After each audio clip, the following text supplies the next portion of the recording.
Now it's time for On Point, where we speak to experts to delve deeper into the biggest stories in the news right now. Next Monday, October 25th, South Korea marks Dokdo Day to commemorate the importance of the country's easternmost islets and to celebrate the nation's regained sovereignty after Japan's colonization in the early to mid-20th century. Ever since Korea wrestled back its sovereignty after the Japanese surrender in World War II, the ownership of Dokdo has been one of the most thorny diplomatic issues between Seoul and Tokyo.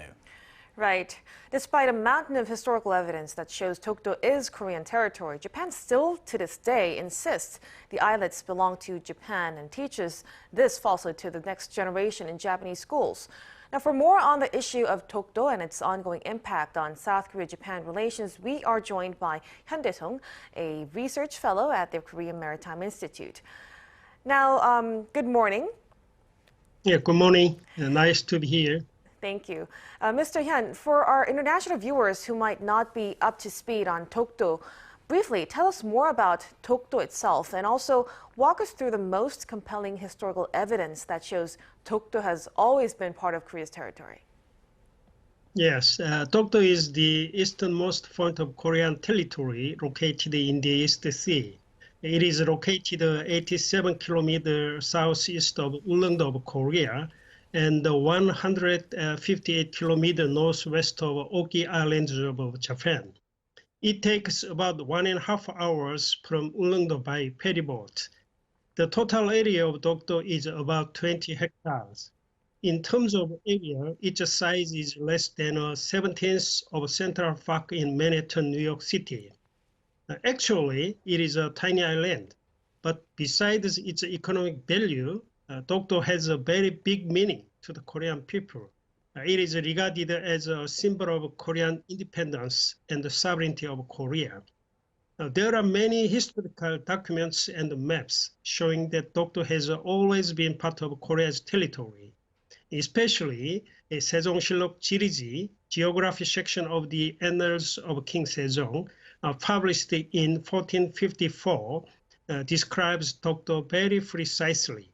At least it shows that Dokdo was governed by Korea since 15th century. Right, we're just looking at some video of Dokdo as you're speaking, and our viewers, I'm sure, can appreciate just how naturally beautiful those islets are. But tell us more about Dokdo Day itself. When did Korea start marking it every year, and what events will be held across the country, including on and around Dokdo itself? Every year, October 25th, Korea celebrates Dokdo Day. The date originated from the fact that Imperial Edict of the Empire of Korea officially promulgated on October 25th, 1900, specifying that Dokdo was placed under the jurisdiction of Ulleung County. A variety of events, including concerts, performances, exhibitions, etc., across the country as a result on Dokdo was scheduled. However, it is not a statutory anniversary. It is the anniversary made by many private organizations that loves Dokdo since around 2000. There is also Dokdo Month. In June 2005, the Council of Gyeongsang-Buk-do Province adopted an ordinance to designate October as Dokdo Month.